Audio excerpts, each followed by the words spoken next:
Bueno, agradecemos al profesor François Host todo este esfuerzo extraordinario que ha implicado con todo el desajuste de las horas del viaje, que haya estado en este seminario de los 3 días con este cierre de un tema que nos interesa tanto, de la relación del derecho y la literatura. Sabemos que ahorita una doble sesión es otro esfuerzo adicional, por eso estamos profundamente agradecidos. Eh bien, rebonjour à tout le monde. Bon appétit pour ceux qui ont eu peu de temps pour manger. Je suis très sensible à votre présence cet après-midi. Merci encore une fois au professeur Laetitia Boniface et aussi à la traductrice pour me permettre de développer mes idées sur ce thème droit et littérature. Et je commence par une question. Je vous pose une question. Qu'est-ce qu'il y a de commun entre Corneille, Molière, Tolstoï, Dickens, Walter Scott, Marcel Proust, Flaubert, Balzac, Victor Hugo, Goethe, Kafka? Quel est le point commun entre ces différents auteurs? La liste n'est pas finie et je devrais évidemment citer des auteurs hispanophones. J'ai en tout cas, quand j'étais très très jeune, eu le plaisir de travailler un petit peu dans une sorte de clinique juridique avec le formidable écrivain argentin Julio Cortázar. C'est un auteur que j'aime énormément et qui était très engagé dans les combats de droits de l'homme. Il vivait à Bruxelles et j'ai eu la chance... voilà. Mais je reprends ma question. Qu'est-ce qu'il y a de commun entre ces différents auteurs?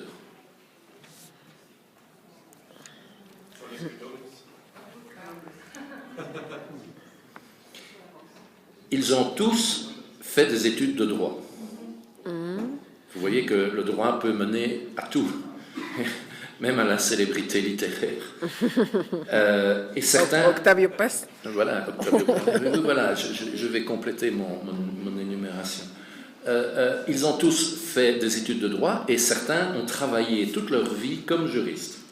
Franz Kafka, qui est mort à 39 ans, a travaillé toute sa vie dans une compagnie d'assurance contre les accidents du travail, comme un bon juriste, un bon technicien du droit. Il était très apprécié de son patron. Voilà, donc c'était une façon amusante d'entamer le sujet et de vous montrer qu'il y a peut-être des liens importants entre le droit et la littérature.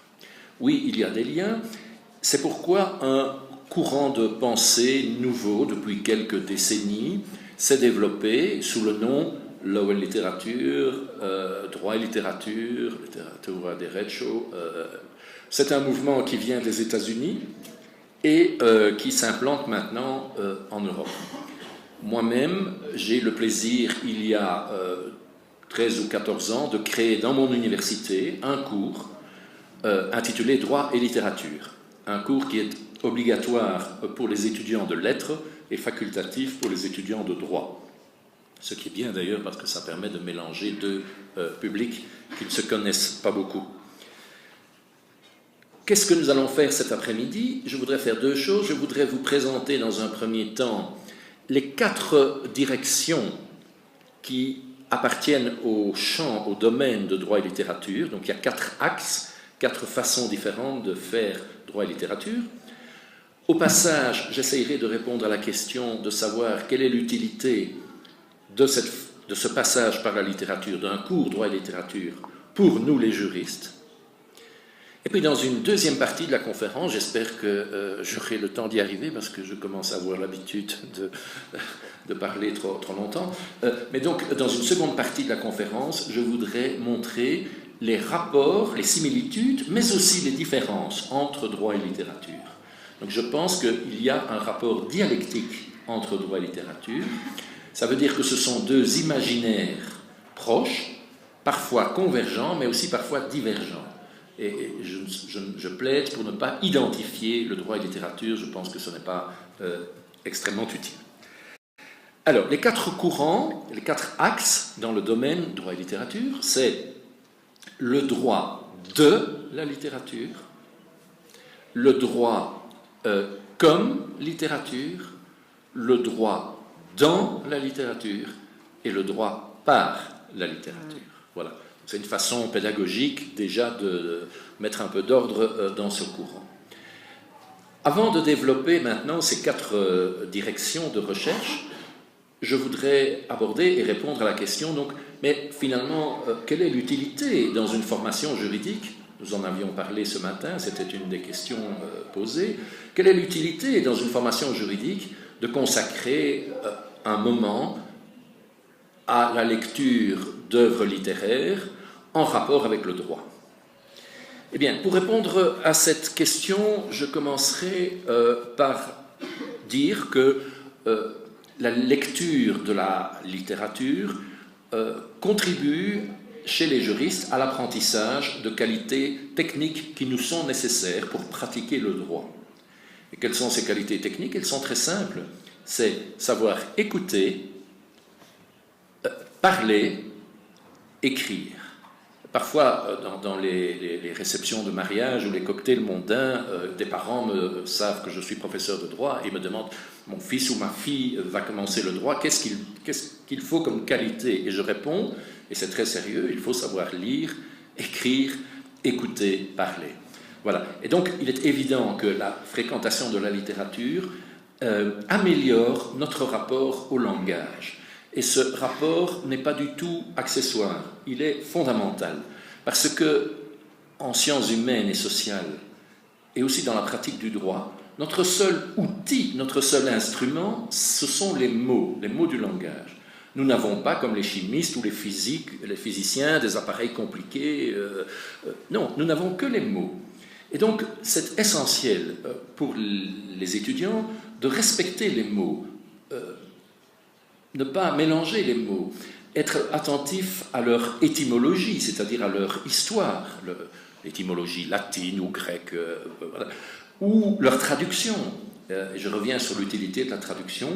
Quand vous hésitez sur le sens d'un mot, demandez-vous comment d'autres langues ont essayé d'exprimer la même intuition. Et je vous assure, ça donne des résultats absolument fantastiques. Moi, très souvent, j'aborde des questions difficiles de philosophie du droit en commençant modestement par les pièces de Lego, les instruments que j'ai devant moi, ce sont les mots, et déjà les mots ont une histoire, ont une tradition, entrent en dialogue d'une langue à l'autre, et donc, je répète, c'est essentiel. Aussi, si vous exercez un métier de conseil juridique, par exemple d'avocat, la première qualité, c'est de savoir écouter le récit, et j'utilise le mot récit, le narratif, des personnes qui viennent vous demander conseil. Et je pourrais multiplier les exemples. Une seconde vague de qualité que l'on peut attendre de la littérature, c'est l'affinement de certaines attitudes morales nécessaires pour un exercice responsable de la profession juridique. Je pense principalement, dans la suite de l'écoute, à la capacité de se mettre à la place d'autrui. Par exemple, un juge qui doit juger, il doit écouter l'un, écouter l'autre et se mettre successivement à la place des deux parties. Je pense que c'est l'aptitude morale première pour exercer le métier de juriste, c'est cette capacité de se mettre à la place d'autrui. Troisième type de qualité apportée par la fréquentation de la littérature, c'est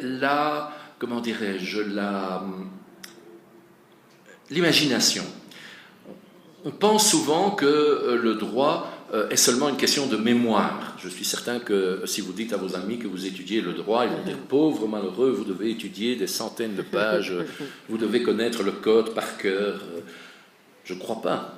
Et je pense que le bon juriste est le juriste imaginatif, le conseil juridique qui trouve une solution inédite. Et sur le plan politique, je pense aussi que nous avons besoin d'imagination politico-juridique, c'est-à-dire de quelque chose qu'on a un peu perdu, c'est le sens de l'utopie politique. Je pense qu'à la Révolution française, lorsqu'un pays fait une libération nationale contre le colonialisme, je pense qu'au lendemain de la Seconde Guerre mondiale, lorsqu'on a créé l'Europe, ce sont des moments forts de l'imagination juridique et politique. Oui, nous sommes capables d'inventer autre chose. non, nous ne sommes pas uniquement déterminés par le marché économique, les pesanteurs politiques. Donc, je pense que la littérature peut affiner ce sens de l'imagination. Et je voudrais citer à cet égard quelques témoignages à l'appui des différents points que je viens d'évoquer. Par exemple, aux États-Unis, le juge Breyer, je crois qu'il s'appelle Stephen Breyer, et qui est un juge plutôt progressiste à la Cour suprême des États-Unis, lorsqu'il devait passer son entretien d'embauche à la Cour suprême devant les membres du Sénat américain. Donc c'était un moment très délicat pour lui, puisqu'il fallait qu'il se fasse confirmer comme juge à la Cour suprême. Donc il ne devait pas dire des bêtises. Et le juge Breyer a dit, plutôt que de dire « j'étudie tous les soirs la Constitution américaine », il a dit « la littérature est une des choses les plus utiles à l'exercice de mon métier de juge ». Donc c'est un témoignage intéressant. Autre exemple, je voudrais rappeler un fait divers, une erreur judiciaire, je ne sais pas si vous la connaissez, elle s'est déroulée en France il y a quelques années. C'était le drame d'Outreau, et Outreau c'est le nom d'un petit village du nord de la France, où des enfants et une mère ont été trouver le juge en disant qu'il y avait un complot pédophile. Ok, alors le juge a tout de suite cru la parole des enfants, la parole de la mère. Résultat, 20 personnes ont été emprisonnées pendant 3 ans.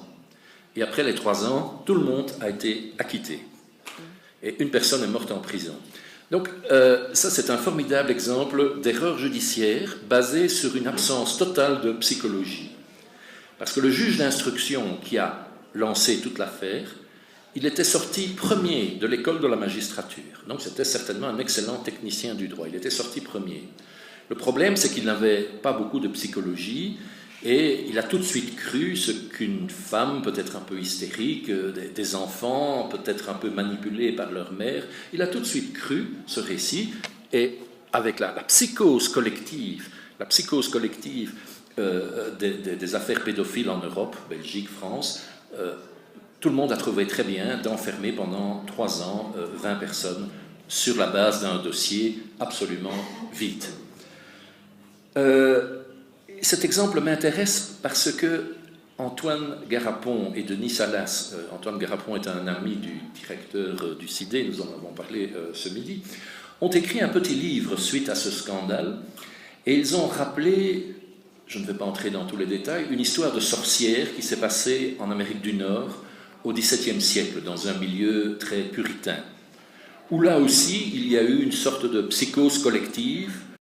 On a, des enfants ont dénoncé, c'est toujours les femmes dans ce cas-là qui trinquent, qui ont dénoncé des femmes comme étant des sorcières possédées par le démon, et plusieurs d'entre elles ont été brûlées vives. Voilà. Et après, on a compris que c'était un complot. Enfin, eh bien, pourquoi est-ce qu'on rappelle cette histoire? Parce qu'un très grand auteur américain, Arthur Miller, a écrit une pièce de théâtre qui s'appelle « Les sorcières de Salem ». Parce que le village, c'était le village de Salem. Donc, les sorcières de Salem. Et donc c'est un récit qui raconte cette histoire. Et il a fait ça exactement dans les années 1949-1950, au moment où les États-Unis d'Amérique du Nord étaient en pleine psychose anticommuniste, la psychose du McCarthyisme, du nom du sénateur McCarthy, qui avait dit « The government is full of communists ». On voyait des communistes partout. Eh bien, ce ne sont pas des juristes qui ont tiré la sonnette d'alarme, c'est un auteur de littérature. C'est Arthur Miller qui a fait jouer cette pièce pendant des mois et des mois à New York, en rappelant ces phénomènes de psychose collective. Et ça a été le début d'une réaction plus normale et la fin de la psychose du McCarthyisme. Donc, je pourrais dire, pour résumer ce point, la littérature est un laboratoire expérimental de l'humain. Les grands auteurs nous racontent des histoires incroyables, mais nous savons que la vie aussi nous confronte à des histoires incroyables. Et donc, fréquenter la littérature, c'est comme faire ses classes, apprendre la société et la psychologie dans un laboratoire expérimental.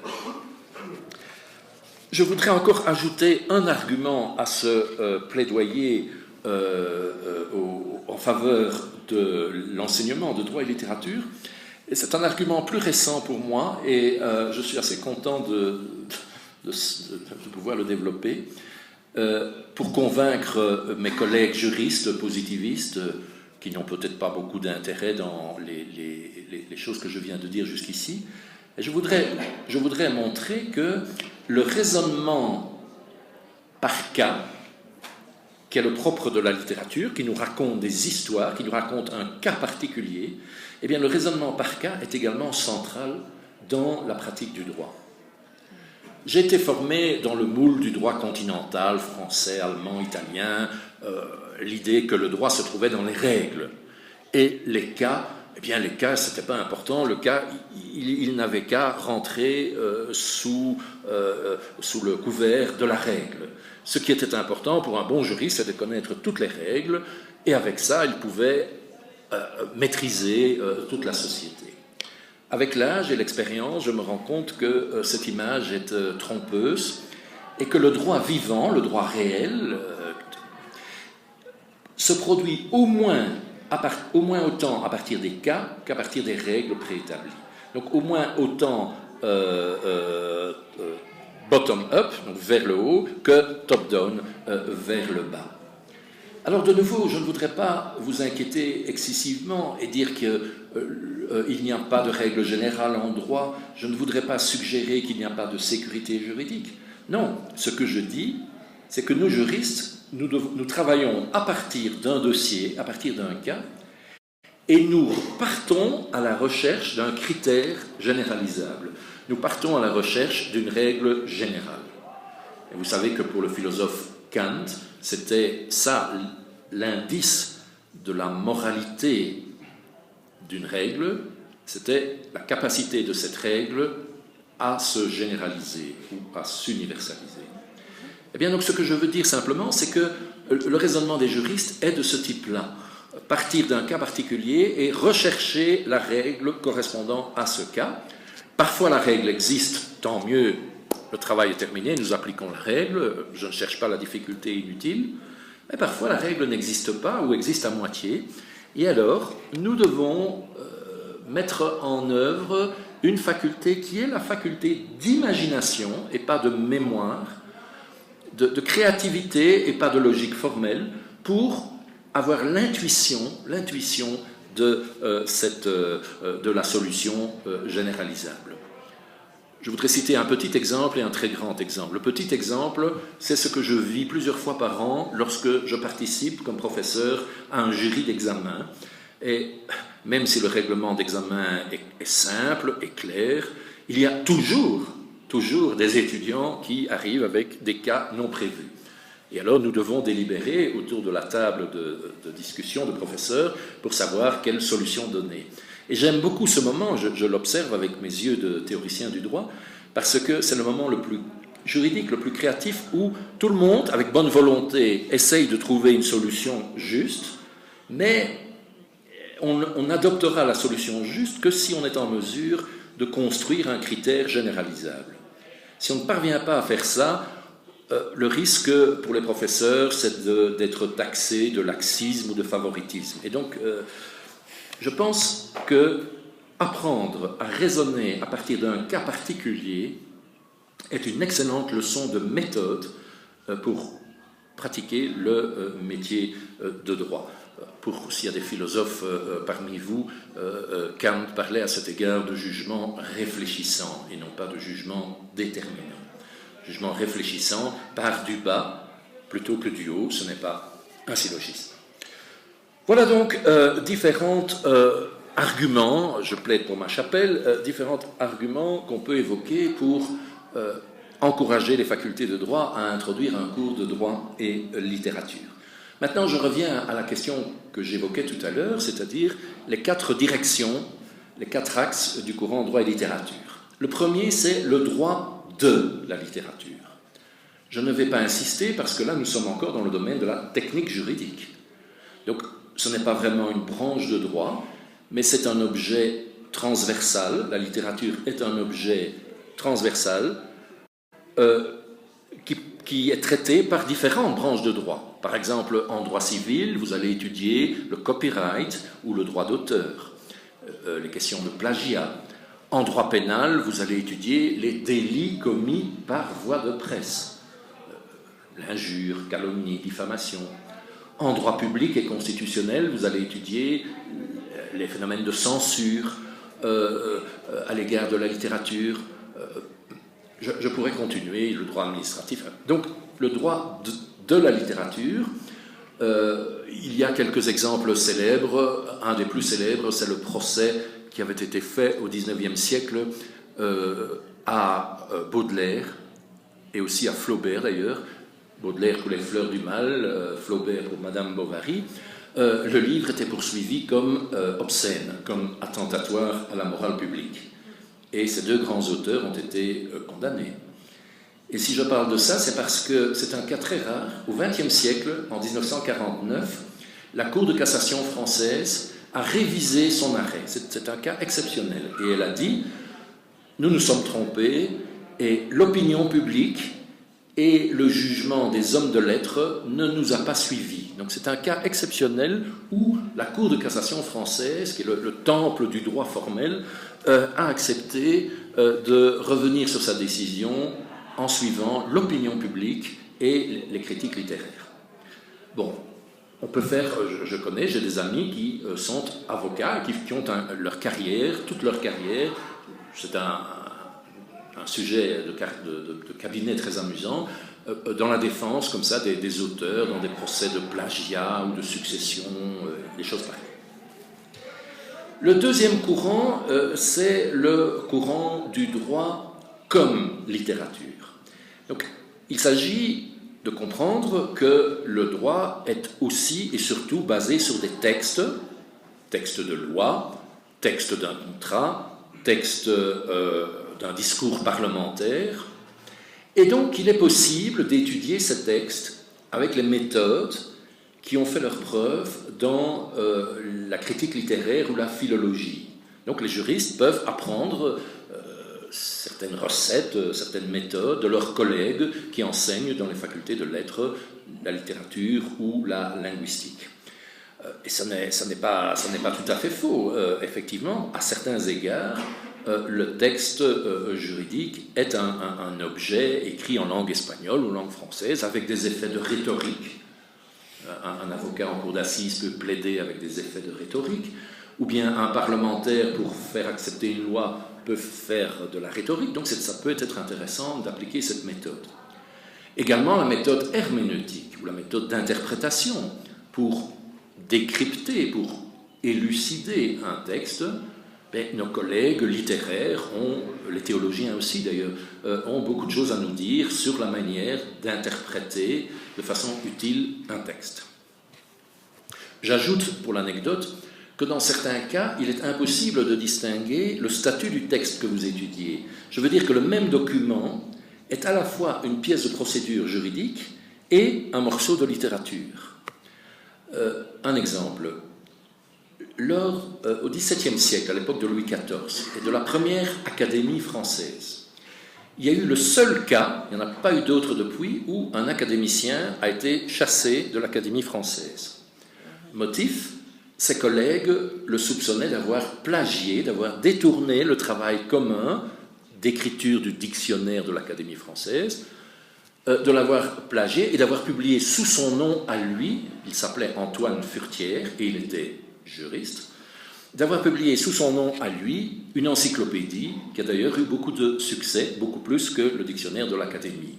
Et donc ses chers amis étaient jaloux et l'ont chassé de l'Académie française et il a introduit un procès. Donc Antoine Furetière, ex-académicien et juriste, a introduit un procès pour réintégrer l'Académie française. Et il a écrit ce qu'on appelle les factums, 700 pages, qui sont à mourir de rire, donc qui sont une littérature extrêmement amusante, décrivant de l'intérieur tous les défauts de ses confrères académiciens. Par exemple, il disait, si on travaillait comme cette heure-ci, à 14 heures après le déjeuner, tout le monde dormait et on pouvait raconter n'importe quoi. Enfin, donc, il créait une satire du travail de l'Académie, mais en même temps, ce document, ces 700 pages, était déposé devant le tribunal comme les conclusions d'un avocat, comme les pièces officielles de procédure d'un procès.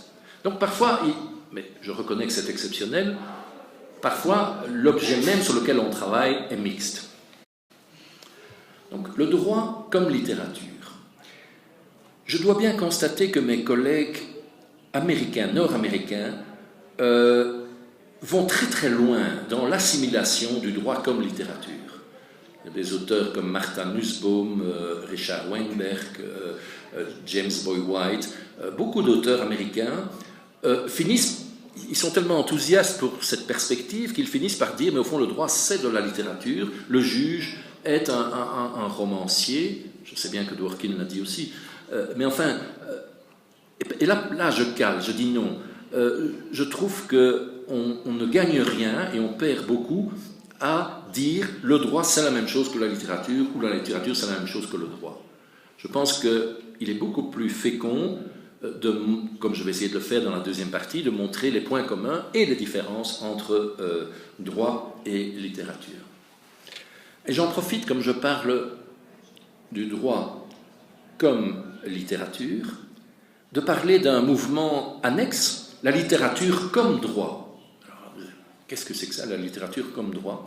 Eh bien, il y a quelques années, je faisais une conférence au Canada, à l'université McGill, une université bilingue français-anglais, et j'étais très étonné, on m'a proposé d'assister à une Shakespeare Moot Court.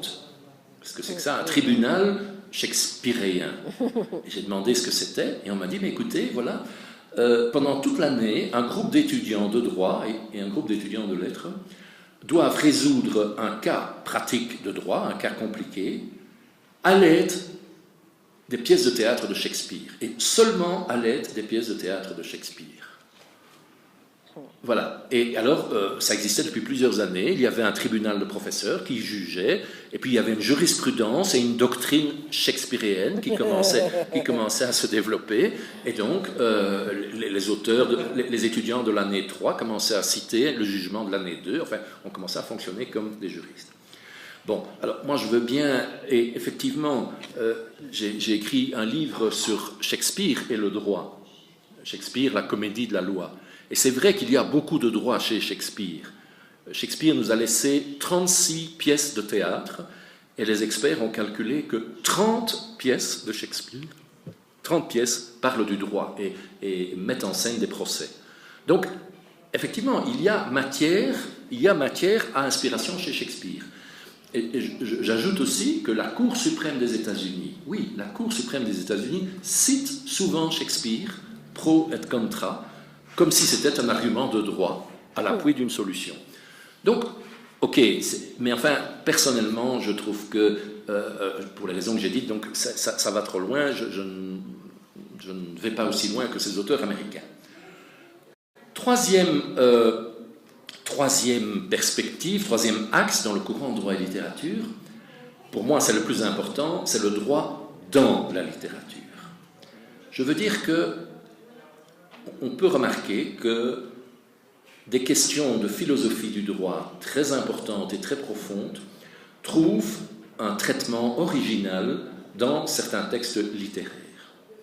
Donc je veux dire que certains textes littéraires développent un imaginaire politique et juridique, moral, éthique, un imaginaire qui apporte des réponses fortes, des réponses originales à des questions comme les questions de pouvoir, de justice, de peine de mort, de responsabilité.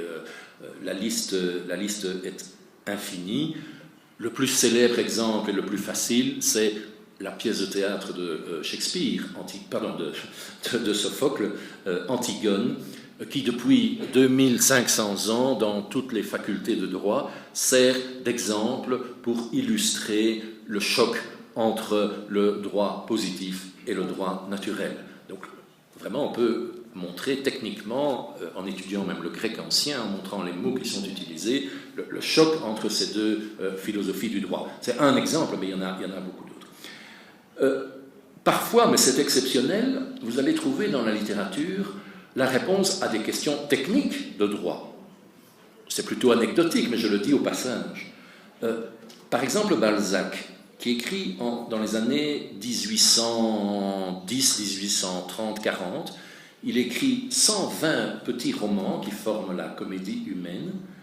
Presque tous ces romans ont pour enjeu le droit, et ça se comprend parce que Balzac non seulement a étudié le droit, mais a travaillé chez un notaire. Et donc il a appris dans le cabinet du notaire les 1001 façons, puisque nous parlions ce matin des usages du droit, les 1001 façons dont les hommes et les femmes s'y prenaient pour contourner le droit, pour appliquer ou faire appliquer par les notaires le droit civil dans un sens qui leur est favorable.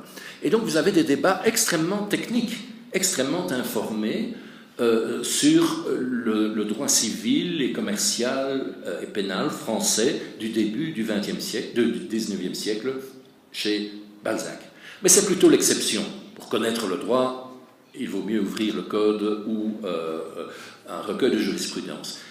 Donc ce que je cherche dans la littérature, c'est plutôt la réponse à des questions, la présentation originale de questions fondamentales de théorie du droit.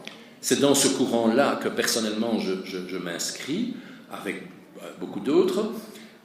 Par exemple, dans le livre « Raconter la loi aux sources de l'imaginaire juridique », j'ai 5 chapitres.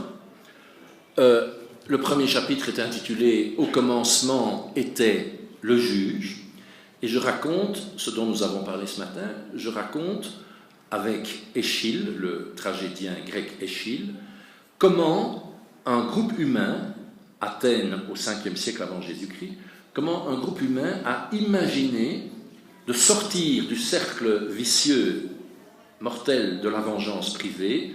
Je tue un membre de ta famille, tu vas tuer un membre de ma famille. En compensation, vous allez continuer, c'est le cercle infernal de la vendetta. Eh bien, Échille raconte cette histoire dans l'Orestie, donc l'histoire d'Oreste et de sa sœur Électre. Oreste qui a tué leur père Agamemnon et qui normalement devrait être tué à son tour par les esprits, par les méchantes Érénies qui demandent la justice du sang. Eh bien, Échille est un homme de littérature qui dit non, ça ne va pas, il faut faire autre chose, il faut qu'il puisse s'expliquer, il faut qu'il puisse plaider, apporter des preuves matérielles, échanger des arguments rationnels. Et c'est ce qu'il écrit dans sa pièce, l'Orestie, et à la fin de la pièce, Oreste est acquitté. Donc c'est une véritable révolution mentale, c'est une véritable révolution juridique qui commence sur une scène de théâtre et qui recevra des échos dans les années qui suivent dans la législation athénienne qui effectivement va jeter les bases de la justice instituée, de la justice du tiers et un tout début de démocratie, encore très loin de notre conception de la démocratie, mais enfin un tout début. Voilà. Donc au commencement était le juge. Autre exemple, au commencement était la loi. Dans beaucoup de cultures, il y a des mythes fondateurs qui racontent souvent des histoires assez semblables où un personnage divin ou mythique apporte la loi au peuple. Et ça m'intéressait seulement à moitié, et je me suis plutôt penché sur le récit de la Bible, le récit du Sinaï, qui raconte aussi une histoire de ce genre-là, où le peuple juif reçoit les tables de la loi, les 10 commandements de Dieu, des mains de Moïse, qui lui-même les a recueillis des mains de Yahvé, Dieu lui-même. Eh bien, en relisant ce texte, et je vous invite peut-être à faire l'exercice, parce que le texte est très court, il y a peut-être 3-4 pages, en relisant ce texte, mais vraiment le lire comme il faut, mot par mot, vous allez voir que la réalité est assez différente. Et que, au commencement était la loi, je ne suis pas sûr, au commencement était l'alliance, le contrat social, le pacte social entre un peuple et son chef ou son Dieu. Et c'est seulement lorsque cette alliance est établie que la loi peut être proférée et reçue par le peuple. Et donc la littérature, quand on la lit convenablement, nous apporte ici une grande leçon de philosophie du droit qui nous montre que le fondement de la loi, c'est peut-être moins l'autorité, la sanction, la capacité de s'imposer par la crainte, mais c'est plutôt la confiance qui s'établit au sein d'un groupe social qui devient responsable et qui accepte, mais il doit l'accepter, nous sommes dans les catégories du contrat plus que dans les catégories unilatérales de la loi, qui accepte de se soumettre à un certain nombre de commandements. Je pourrais faire la même démonstration pour la version grecque avec le récit du Protagoras, où on pourrait tirer des leçons assez semblables à celles que je viens de tirer. Troisième chapitre dans le livre, au commencement, était ma conscience. C'est encore une autre façon d'entrer dans le droit. Je ne me préoccupe pas de la loi, je ne me préoccupe pas du juge. Ce qui compte, c'est ma conscience, mon sentiment intime de ce qui est juste ou injuste. Et j'ai le courage, dans certains cas, d'affirmer mon sentiment du juste à l'encontre de la majorité ou à l'encontre du pouvoir. Et c'est l'histoire d'Antigone qui va payer de sa vie le fait de s'opposer au roi de Thèbes, Créon, qui avait interdit que l'on enterre son frère. Et donc, comme une espèce de moderne voix des droits de l'homme, la sœur, la femme, et c'est souvent des figures de femmes, a le courage de s'opposer à cet ordre masculin et à rappeler les droits de la mémoire que le politique voudrait bien étouffer, un peu comme les folles de la place de Mayo à Buenos Aires, qui pendant des années et des années tournent en rond pour rappeler, pour que ne s'oublie pas la mémoire des disparus. Donc, au commencement était ma conscience. Et dans l'histoire de la littérature, Antigone est le plus connu, mais il y a de très nombreux récits de ce genre-là. Je pense par exemple à un récit tiré de la plume d'un romantique allemand qui s'appelle von Kleist, et le récit s'appelle La cruche cassée. Non, ici je dis des bêtises. Non, c'est pas La cruche cassée de von Kleist, c'est Michael Kolas de von Kleist, qui raconte la révolte d'un marchand de chevaux contre un petit noble, un petit baron de l'Allemagne de l'époque, et qui va aller jusqu'à payer de sa vie le droit au procès. Il va finalement obtenir raison devant un tribunal à Berlin, mais ce sera au prix de sa vie. Donc des exemples comme ça, il y en a beaucoup. Quatrième chapitre, au commencement était mon droit. Et là, dans ce chapitre-ci, je vise la modernité libérale. Je vise l'imaginaire politique et juridique qui se met en place en Europe à partir de la Renaissance, de la modernité, et qui fait du sujet, donc de l'individu, le véritable souverain. Dieu est mon droit. Et j'ai eu beaucoup de plaisir, parce qu'on s'amuse beaucoup en travaillant dans ce domaine de droit et littérature, j'ai eu beaucoup de plaisir de redécouvrir un livre que vous avez eu entre les mains quand vous étiez enfant ou adolescent, que vous ne considérez certainement pas comme un livre sérieux, c'est Robinson Crusoe. Je considère que Robinson Crusoe est un livre fondateur de la pensée politique et juridique moderne. C'est l'histoire mythique, la fable du self-made man, c'est un anglais, je parle anglais, du self-made man qui, sur une île déserte, parvient à reconstruire une sorte d'Eldorado dont il est le propriétaire unique. Et il y a des pages extraordinaires sous la plume de Daniel Defoe qui racontent les jouissances, il faut le lire avec les yeux d'un psychanalyste, les jouissances de propriétaire de Robinson Crusoe. Il est tout seul sur son île, mais c'est pas grave, il est content parce qu'il est maître absolu, il est propriétaire. Et puis il cesse d'être tout seul. Il y a toutes sortes de personnes qui viennent prendre pied sur son île, ça vous l'avez peut-être oublié. Il y a Vendredi, bien sûr, mais il y a le père de Vendredi, et puis il y a des colons espagnols, et puis il y a encore d'autres gens. Et chaque fois, le lien social entre Robinson et tous ces nouveaux venus est un lien social qui passe par la figure du contrat. Un contrat dont les clauses sont évidemment écrites par Robinson lui-même. Et donc, c'est une image du lien social entièrement basée sur l'individu autonome, sur l'individu souverain, centre du monde, qui à la fois s'est créé une identité sur l'île. Robinson n'est pas devenu fou sur l'île, il est devenu quelqu'un. Il a aménagé l'île et il s'en est attribué la propriété. Et ensuite, quand d'autres humains viennent sur son île, il accepte le commerce entre les hommes, le lien social, à condition seulement que ce lien répond strictement aux conditions contractuelles que lui-même a mis en place.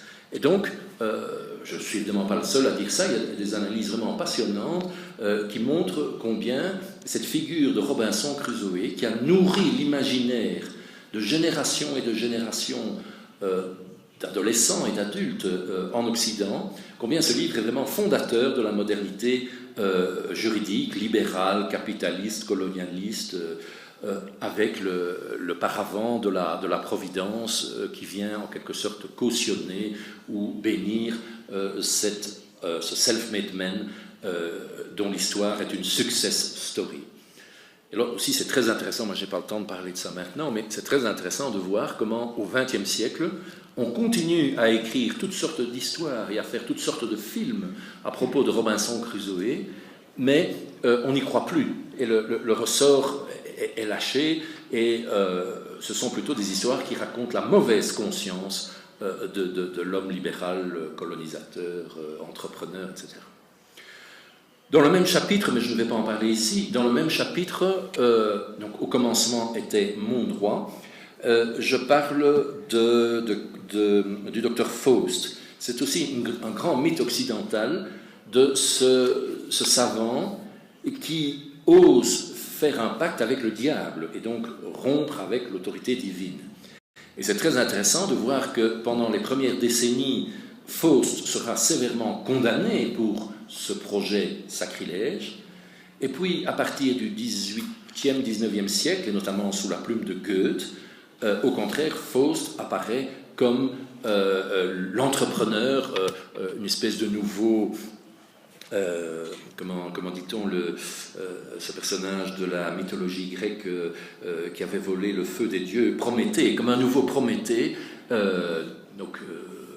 qui ose braver les dieux. Et enfin, j'ai un dernier chapitre que j'ai intitulé « Et à la fin », où je parle de Kafka, et je propose une lecture qui n'est pas une lecture désespérée de Kafka, mais je n'ai pas le temps d'en parler ici. Si vous avez des questions, je répondrai dans la discussion qui suit.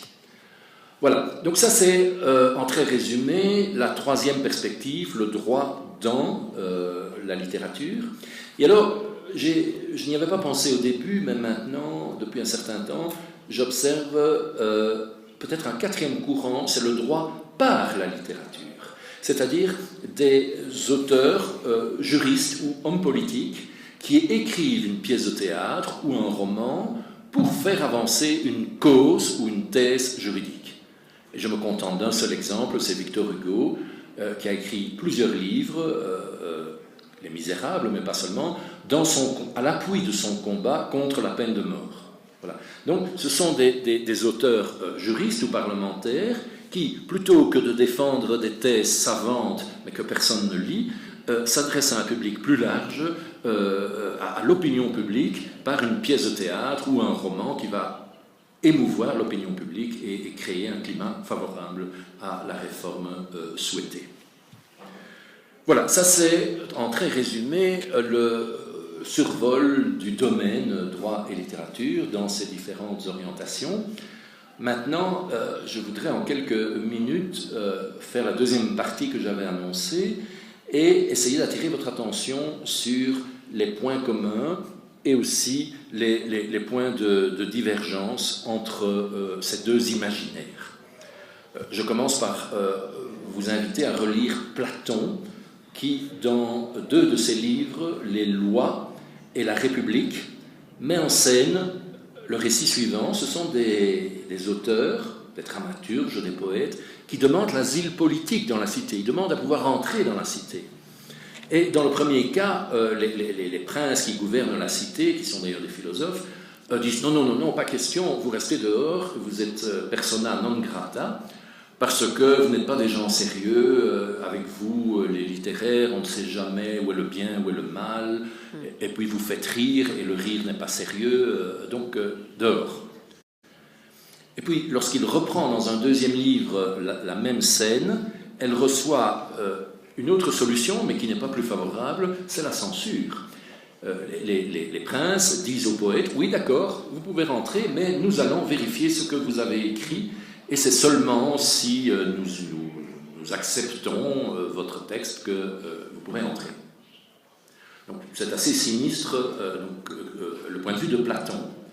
Et pourtant, avec les grands philosophes, on n'est jamais à l'abri des surprises, et il faut lire le texte un peu plus loin. Et le texte continue, et c'est un véritable coup de théâtre.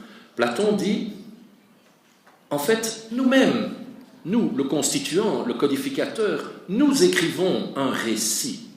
Nous écrivons une pièce de théâtre, juste, bonne, la meilleure qu'il soit. Et vous êtes nos rivaux, et c'est pour ça qu'on ne vous aime pas.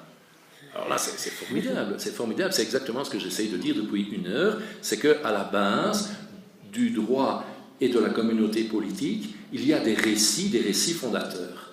Et là, c'est Platon lui-même qui le dit.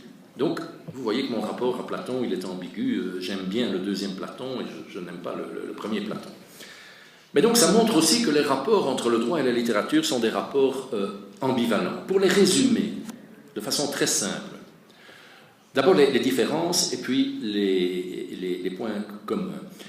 Pour résumer les différences de façon très simple, c'est un jeu de mots en français, je ne sais pas si ça marche en espagnol, je dirais, la littérature dit « c'était comme si » et le droit dit « c'est comme ça ». Donc je joue sur « comme si, comme ça ». Donc la littérature dit « il était une fois, on disait que, on faisait comme si ». Et le droit dit « non, c'est comme ça et pas autrement ». Voilà, ça c'est l'idée générale, je vais un peu détailler cette idée, en 4 points. Premier point, pour détailler cette idée, on peut dire que le droit codifie la réalité, c'est-à-dire qu'il l'intègre dans un réseau de qualifications, les qualifications juridiques, qui forment comme un je ne vais pas dire réseau parce que j'utilise le mot réseau dans un autre sens, mais une grille conceptuelle dont on ne sort pas. Tandis qu'au contraire, la littérature nous étonne, nous émerveille, nous dérange. Et donc, avec la littérature, tout se passe comme si, avec Alice, dans Alice au pays des merveilles, nous passions de l'autre côté du miroir. Alice passe de l'autre côté du miroir, on cesse d'être dans le monde de la réalité et on ouvre en réalité la porte à une autre réalité, celle du possible, qui peut être imaginaire, qui peut être utopique, voilà. Alors, dans ce rôle-là, dans ce rôle de déconstruction, si vous voulez, d'ébranlement des qualifications juridiques, la littérature peut être parfois très critique, brutalement critique. Il y a une réplique d'un personnage de Shakespeare qui dit « Kill all the lawyers ». Donc, vous avez compris, tuer tous les juristes. Ça, évidemment, c'est assez radical comme méthode critique. En général, la littérature utilise d'autres armes. Je vais en donner 2. L'arme de l'humour. Pensez au fou du roi, ce personnage grotesque ou burlesque qui est le seul à pouvoir critiquer le roi, pouvoir dire au roi qu'il est nu et que sa chanson sonne faux. Eh bien, sous le couvert du rire, on parvient à dire ces 4 vérités au pouvoir. Et donc, j'attire votre attention là-dessus. Toute une partie de la littérature s'inscrit dans ce comique, mais c'est un comique qui a une portée politique, évidemment. Une autre arme que la littérature peut utiliser pour ébranler les qualifications juridiques, pour permettre de voir les choses un peu autrement, et ça va vous étonner, ça m'a étonné aussi, c'est la mobilisation de contenus scientifiques. Et j'affirme qu'il y a, sous la plume de certains grands auteurs, de la sociologie, de la psychologie, de l'économie, de l'histoire, bref, des sciences sociales, parfois extrêmement pertinentes et parfois même en avance ou plus pertinente que les sciences sociales académiques du même moment. J'ai deux exemples. Dans un ouvrage de Balzac qui s'appelle César Birotteau, il raconte l'histoire d'une faillite. C'est un Parisien, un vendeur de parfums qui tombe en faillite. Eh bien, ce livre est l'occasion de faire une critique extrêmement savante, de type sociologique, économico-sociologique, de la loi française des faillites de 1807. Visiblement, Balzac travaille là comme un formidable sociologue du droit contemporain. Si vous cherchez un bel exemple d'évaluation législative, ce qui est une méthode à la mode, eh bien, lisez César Birotteau, vous allez avoir une compréhension de l'envers du décor. Il va nous montrer comment ça fonctionne réellement, et ça ne fonctionne pas bien. Et c'est tellement vrai que quelques années après la publication de César Birotteau, le législateur français a profondément modifié sa loi sur les faillites. Donc, voilà, c'est un exemple un peu rare, mais où la littérature a vraiment joué un rôle instrumental direct. Mon autre exemple de sciences sociales mobilisées par la littérature, je pense aux grands auteurs russes de la fin du XIXe siècle, début du XXe, Tolstoï et Dostoïevski, qui parlent beaucoup de droit et beaucoup de procès. D'ailleurs, comme vous savez, Dostoïevski, il a connu un procès de près puisqu'il a été condamné à mort et envoyé dans la Sibérie, qui était le goulag des tsars de l'époque, donc il en connaissait quelque chose. Il a fait à pied la marche depuis Moscou jusqu'à la Sibérie. Il a vécu à côté de Bagnard, et donc il connaît l'âme criminelle. Et ce que je veux dire, c'est qu'à une époque, à la fin du XIXe siècle, où la criminologie savante dans les universités racontait des tas d'horreurs et des tas de bêtises, avec Lombroso, Garofalo, Ferri. C'était l'époque où on pensait que l'homme était totalement déterminé par une sorte de gène, le gène du crime. Voilà. Eh bien, au moment où on racontait ces sottises à l'université, des auteurs, des grands génies de la littérature, qui avaient vécu de près la situation criminelle, nous donnent une image de l'homme beaucoup plus nuancée. Beaucoup plus nuancée. Bien sûr, souvent ces bagnards ont un milieu social très défavorisé, mais jamais au point d'étouffer totalement la liberté. Et puis, il n'y a pas des criminels que dans les couches sociales défavorisées. Donc tout ça est très intéressant, et donc c'est une raison de plus pour approcher la littérature comme instrument critique. Deuxième différence entre le droit et la littérature, je vais aller vite, c'est simple, c'est l'idée que le droit stabilise les choses. Une des valeurs principales du droit, c'est la sécurité juridique. Tandis que l'art, en général, et la littérature, ont pour vocation et pour valeur de nous étonner, de nous dépayser, de nous déranger. Bon, c'est un peu la même idée que la première, je ne dis pas quelque chose de très différent, mais je dis la même chose sur le plan du temps. Donc le droit stabilise, tandis que la littérature nous dérange. La littérature fait des passages à la limite. Par exemple, Kafka écrit un jour qu'un jeune homme qui s'appelle Grégoire Samsa se réveille un matin dans son lit et il est sous la carapace d'un cloporte ou d'un cafard.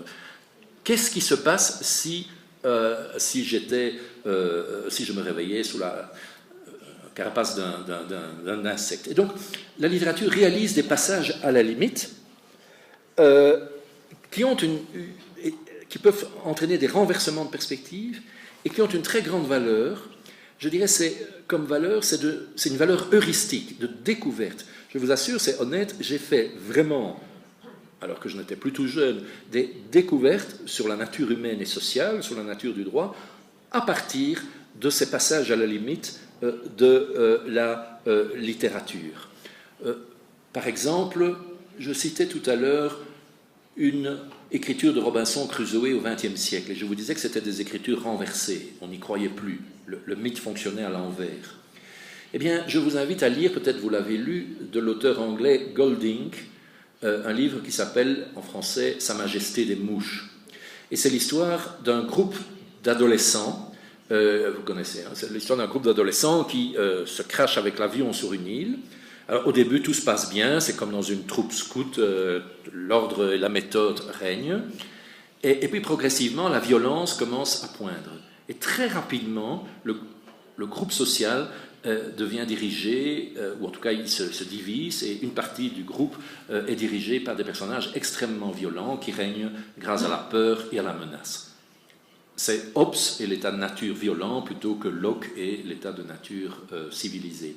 Et donc voilà, une des choses que nous raconte la littérature, c'est combien fragiles sont les conquêtes de la civilisation, de la démocratie, et aussi combien cruelle et violente peut être une cour de récréation. Donc parfois les enfants ou les jeunes peuvent renvoyer aux adultes une image qu'ils n'ont pas envie de voir, une image d'extrême violence qui toujours menace.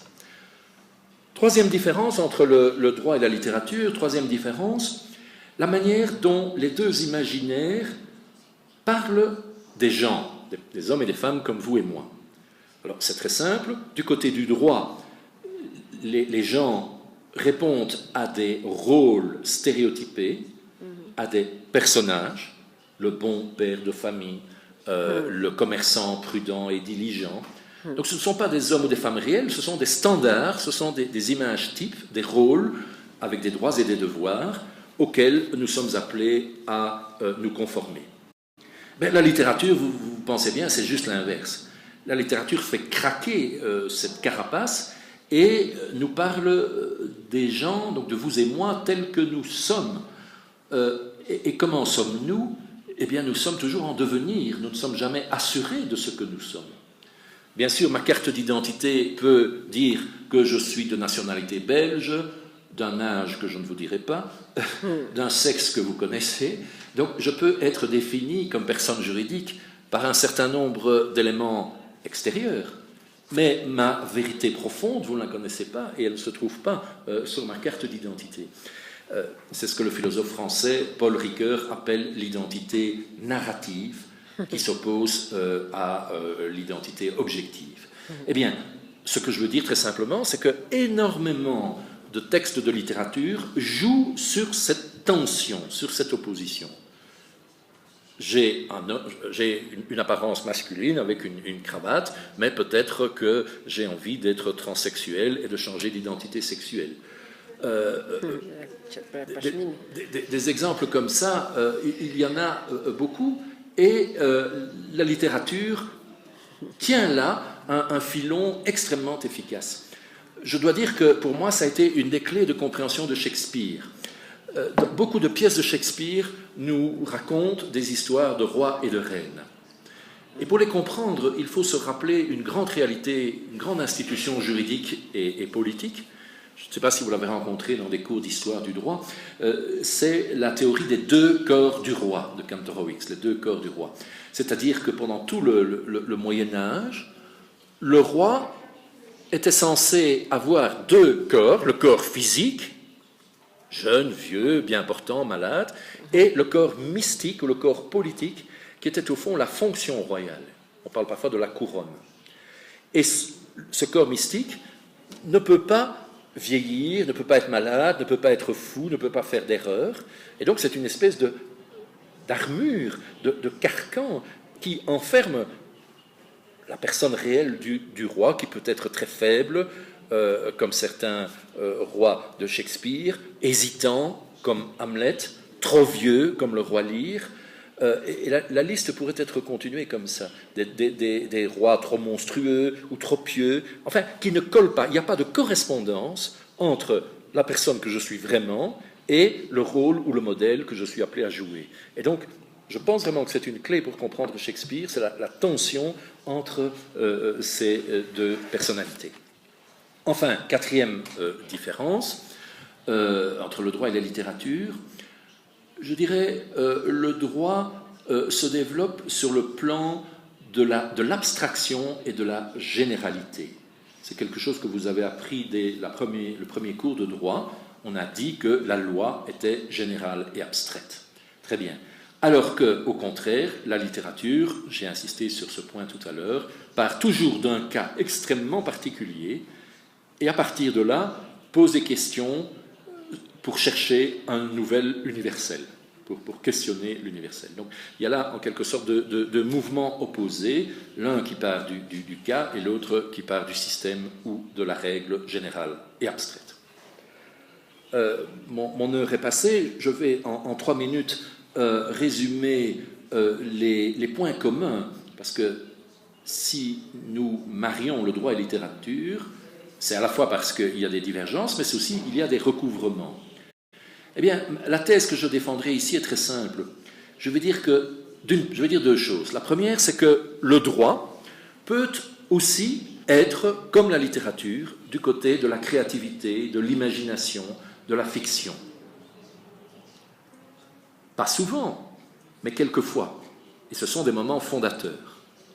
J'ai étudié d'assez près les préambules des constitutions ou les préambules des grands traités internationaux de droits de l'homme. Eh bien, j'ai trouvé ce que j'espérais trouver.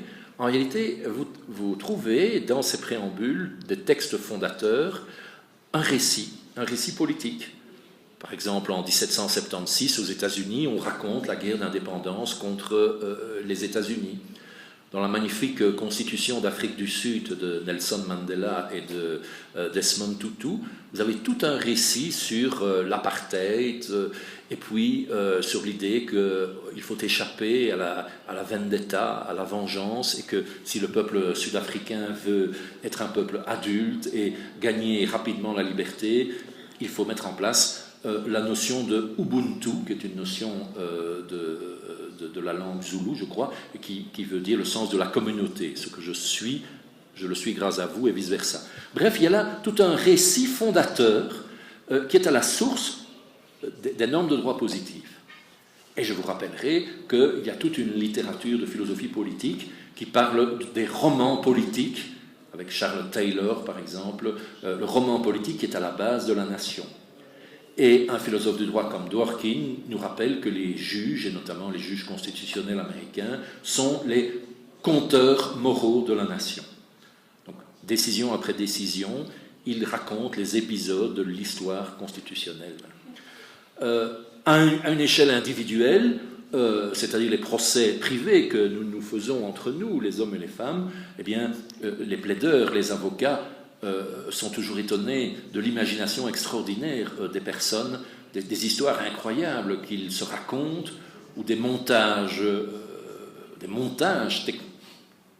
juridiques qu'ils mettent en œuvre pour arriver à leur fin. Donc, il est faux de dire que le droit est toujours du côté des formes instituées, du côté de la stabilité, du côté de la reproduction du même. C'est souvent vrai, mais pas toujours. Le droit peut aussi, et j'ai envie de dire que c'est le droit que je préfère, être du côté des forces instituantes, comme un instrument de changement social. Donc ça, c'était la première chose que je voulais dire à propos du droit. Et je termine vraiment à propos de la littérature. Donc tout à l'heure, nous avons bien décrit la littérature comme étant du côté du changement, de la poésie, du possible. Eh bien, il faut aussi remarquer l'inverse et remarquer, par exemple, que les textes littéraires, même les plus nouveaux, même les plus créatifs, doivent répondre à un minimum de conventions linguistiques ou stylistiques. J'insiste, je sais très bien comme vous qu'un bon auteur de littérature, c'est quelqu'un qui brise les cadres, qui écrit de façon absolument nouvelle. C'est vrai, mais pas totalement nouvelle, parce que sinon, vous pouvez mettre un singe devant un ordinateur et vous sortirez un texte insensé. Donc il faut tout de même respecter les conventions minimales du langage et du style pour communiquer, tout simplement. Vous connaissez l'adage « Nul n'est censé ignorer la loi », mais c'est le poète français Paul Valéry qui a dit « Nul n'est censé ignorer le langage ». Je pense que c'est profondément vrai. L'institution sociale la plus fondamentale, c'est le langage. Et si vous perdez le contrôle du langage, malheureusement, c'est le signe même de la folie, de la déraison. Et donc, il y a des règles. Je pourrais continuer en disant que la littérature, souvent, ébranle la morale, critique la pensée de Tartuffe, la pensée bien pensante, mais si la littérature fait ça, c'est souvent parce qu'elle est attachée à des valeurs encore plus fondamentales. Donc on ne peut pas dire que toute la littérature relève d'une sorte d'esthétisme gratuit. On ne peut pas dire que toute la littérature se développe de façon indifférente aux enjeux sociaux. Il y a une partie de la littérature qui est profondément en phase avec les mouvements sociaux, qui est responsable, et qui, si elle est très critique concernant les valeurs, mais ce sont les valeurs du pouvoir en place, et si elle fait ça, c'est au nom de valeurs encore supérieures à venir. Un auteur comme Camus, par exemple, qui est très critique à l'égard de la justice française, toute son œuvre peut être lue comme une aspiration à une justice plus profonde et plus vraie et plus humaine. Voilà, donc je pourrais continuer comme ça, mais le temps est venu d'ouvrir la discussion. Donc j'ai simplement voulu dire que il ne faut pas identifier le droit et la littérature. Ce sont deux imaginaires fondateurs de notre vie personnelle et de notre vie sociale, qui parfois collaborent, parfois s'opposent. Et voilà, c'est un champ d'études magnifique que je vous recommande.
Bueno, agradecemos al profesor François Host todo este esfuerzo extraordinario que ha implicado con todo el desajuste de las horas del viaje, que haya estado en este seminario de los 3 días con este cierre de un tema que nos interesa tanto, de la relación del derecho y la literatura. Sabemos que ahorita una doble sesión es otro esfuerzo adicional, por eso estamos profundamente agradecidos. Eh bien, rebonjour à tout le monde. Bon appétit pour ceux qui ont eu peu de temps pour manger. Je suis très sensible à votre présence cet après-midi.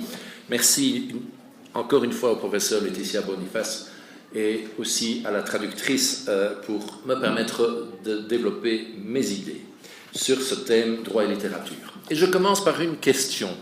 Je vous pose une question. Qu'est-ce qu'il y a de commun entre Corneille, Molière, Tolstoï, Dickens, Walter Scott, Marcel? Un courant de pensée nouveau depuis quelques décennies s'est développé sous le nom Law and Literature, droit et littérature, littérature derecho.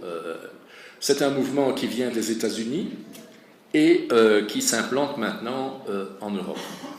Moi-même, j'ai eu le plaisir, il y a 13 ou 14 ans, de créer dans mon université un cours intitulé Droit et littérature.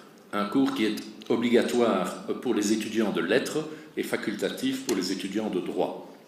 Ce qui est bien d'ailleurs parce que ça permet de mélanger deux publics qui ne se connaissent pas beaucoup. Qu'est-ce que nous allons faire cet après-midi? Je voudrais faire 2 choses. Je voudrais vous présenter dans un premier temps les 4 directions qui appartiennent au champ, au domaine de droit et littérature. Donc il y a 4 axes, 4 façons différentes de faire droit et littérature. Au passage, j'essayerai de répondre à la question de savoir quelle est l'utilité de ce passage par la littérature, d'un cours droit et littérature, pour nous les juristes. Et puis dans une deuxième partie de la conférence, j'espère que j'aurai le temps d'y arriver parce que je commence à avoir l'habitude de parler trop longtemps. Mais donc dans une seconde partie de la conférence, je voudrais montrer les rapports, les similitudes, mais aussi les différences entre droit et littérature. Donc je pense qu'il y a un rapport dialectique entre droit et littérature. Ça veut dire que ce sont deux imaginaires proches, parfois convergents, mais aussi parfois divergents. Et je plaide pour ne pas identifier le droit et littérature de la littérature, améliore notre rapport au langage. Et ce rapport n'est pas du tout accessoire, il est fondamental.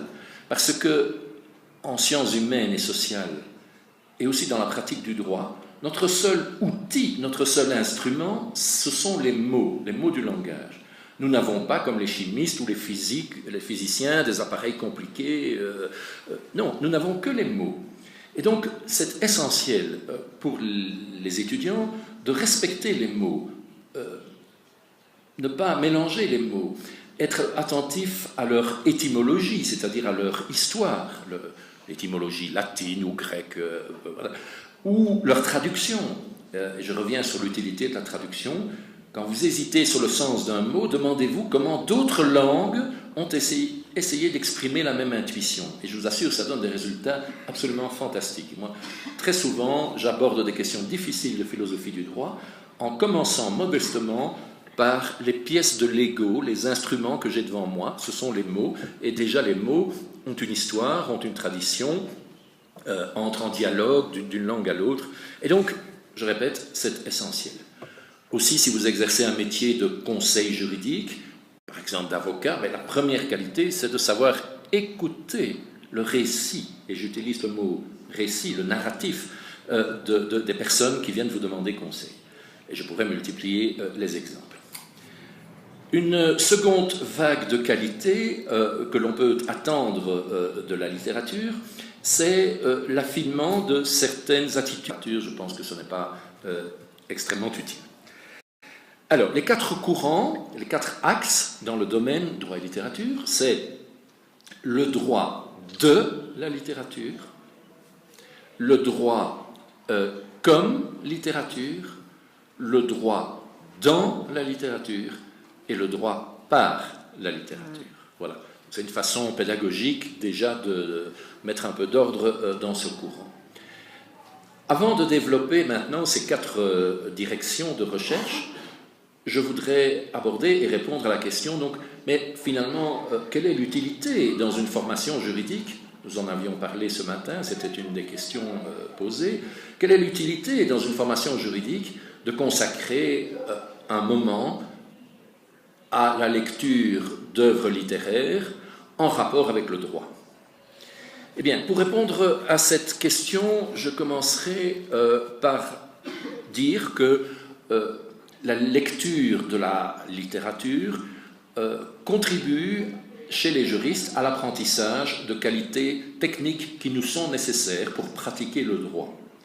Et quelles sont ces qualités techniques? Elles sont très simples. C'est savoir écouter, parler, écrire. Parfois, dans les réceptions de mariage ou les cocktails mondains, des parents savent que je suis professeur de droit et me demandent « mon fils ou ma fille va commencer le droit, qu'est-ce qu'il faut comme qualité ?» Et je réponds, et c'est très sérieux, il faut savoir lire, écrire, écouter, parler. Voilà. Et donc, il est évident que la fréquentation de Proust, Flaubert, Balzac, Victor Hugo, Goethe, Kafka. Quel est le point commun entre ces différents auteurs? La liste n'est pas finie et je devrais évidemment citer des auteurs hispanophones. J'ai en tout cas, quand j'étais très très jeune, eu le plaisir de travailler un petit peu dans une sorte de clinique juridique avec le formidable écrivain argentin Julio Cortázar. C'est un auteur que j'aime énormément et qui était très engagé dans les combats de droits de l'homme. Il vivait à Bruxelles et j'ai eu la chance... voilà. Mais je reprends ma question. Qu'est-ce qu'il y a de commun entre ces différents auteurs?